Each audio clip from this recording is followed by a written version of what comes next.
Here's a short video on making a twirl in Topaz Studio with Sharon from Sharon Co Images.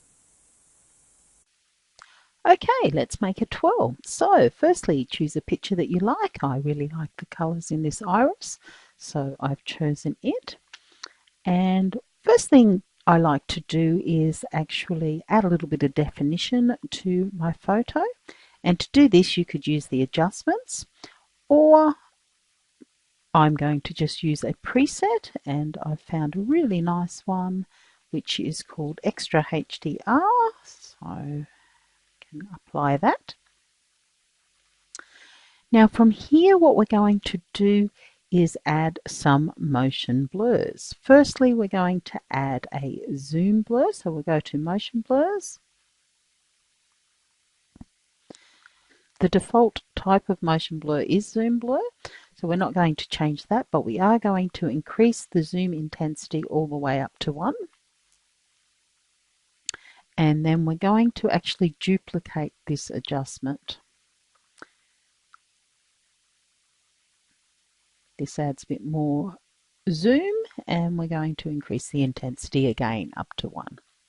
From here, I want to add a little bit more definition, and a quick way of doing that is to actually duplicate the basic adjustment that came with the Extra HDR preset.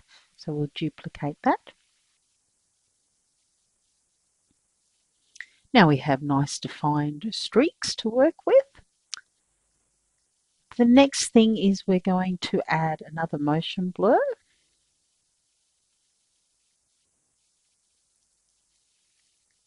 And this time, instead of a zoom blur, we're going to choose a swirl blur.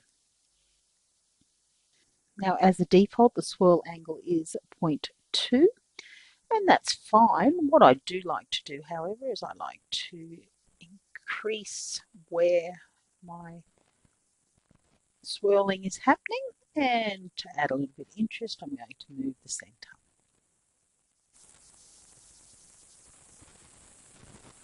Move it back over a little bit.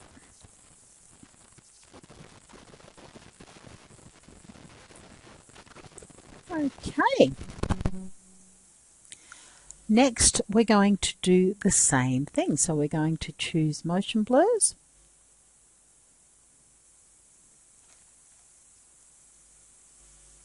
We're going to change the type to swirl. But this time we're going to change the swirl angle to negative 0.8. And let's increase our area that's blurring. And might try and move my center a little bit up to meet where it was. Now here's where the magic happens. What we're going to do is on this adjustment, we're going to change our blending mode to lighten.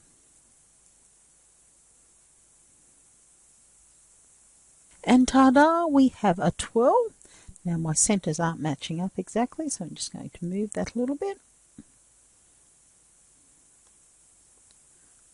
And we have a twirl. From here, you could then add extra adjustments to bring out some contrast, and you could change colors and all sorts of things, or you could go and have a look through the presets and see if any of them will add to your image.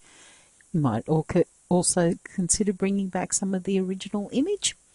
So many options, and that's how you can create a twirl.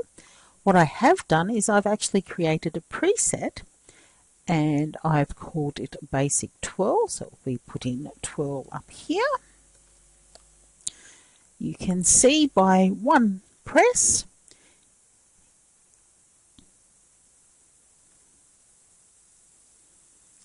you get a twirl. The difference between this image and the one we just created is that the twirl is centered in the image rather than how I moved it. So all you need to do now is go and find an image and start twirling. Enjoy.